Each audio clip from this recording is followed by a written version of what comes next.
Depuis une dizaine de jours, les médias américains n'ont qu'un seul mot à la bouche. Facebook. Facebook. Facebook. Facebook. Facebook. Facebook.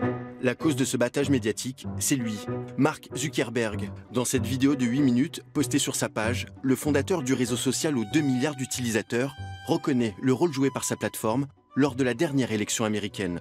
Our teams have found and shut down thousands of fake accounts that could be attempting to influence elections. I don't want anyone to use our tools to undermine democracy. That's not what we stand for. Des révélations qui viennent alourdir un peu plus les soupçons. Les réseaux sociaux auraient influencé le vote des électeurs américains. Derrière cette ingérence, un pays, la Russie, qui aurait inondé Twitter et Facebook de fake news dans un but précis, favoriser Donald Trump et plomber la campagne d'Hillary Clinton. Comment ont procédé ces pirates? Peut-on encore avoir confiance en Facebook? À l'origine de ces révélations, un article publié début septembre dans le célèbre New York Times. Son auteur, Scott Shane, journaliste d'investigation, établit clairement le lien entre les faux profils d'électeurs américains et l'ingérence des hackers russes pendant la campagne présidentielle.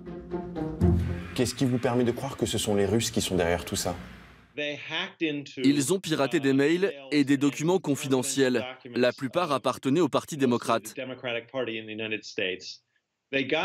Ces documents, ils les ont ensuite publiés sur des sites internet créés par les services secrets russes. L'un d'entre eux s'appelle DCLeaks. Ensuite, ils ont utilisé de faux profils sur Facebook pour relayer l'information et attirer l'attention sur ces documents. Le gouvernement russe a mis beaucoup d'énergie et d'imagination dans ces tentatives pour influencer les élections américaines. Des faux comptes qui renvoient vers des sites diffusant des fake news et derrière lesquels on retrouve l'ombre de Moscou. Il y en aurait eu des centaines. Mais l'outil le plus utilisé par la Russie est fourni par Facebook lui-même. Ce sont les contenus publicitaires à visée politique. Aux États-Unis, aucune loi ne les interdit. Damien Bancal est spécialiste de la sécurité informatique. Et d'après lui, faire de la propagande sur le réseau social est un jeu d'enfant. C'est très simple. Je me crée un compte, Paul, Damien, peu importe. Dedans, je mets quelques informations, quelques photos, quelques textes. Et très vite, si je le souhaite, je peux faire une publicité sur des messages que je diffuse. Et là, c'est très simple. Je clique sur le bouton que Facebook me propose. Je lui dis, je veux que tu touches des hommes, des femmes, de tel âge, de tel CSP, de telle ville, même si je le décide. Et Facebook va le faire. Un outil d'une redoutable efficacité et bon marché. Cette opération de propagande n'aurait coûté que 100 000 $. Elle aurait pourtant touché 10 millions de citoyens américains. Facebook semble décidé à réagir. Mais les informations qu'il révèle ont de quoi intriguer. Mark Zuckerberg affirme pour l'heure avoir fermé 470 comptes. Mais le fondateur du réseau social dit-il toute la vérité?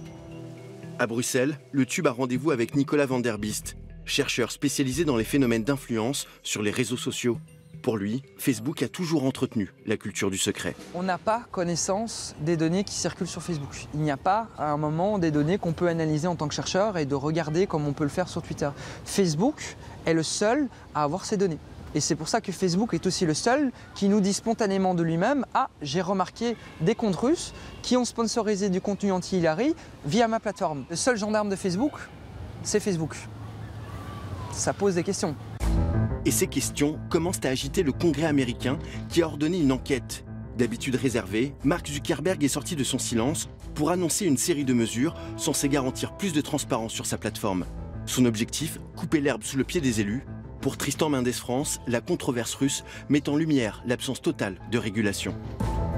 Maintenant que Facebook et notamment Twitter sont un peu sur le grill du Parlement américain, ce qui semble évident, c'est que ce qui va poindre dans les semaines ou les mois qui viennent, c'est de nouvelles législations, de nouvelles lois qui vont être implémentées pour légiférer, pour coordonner ce milieu qui pour l'instant est un absolu Far West.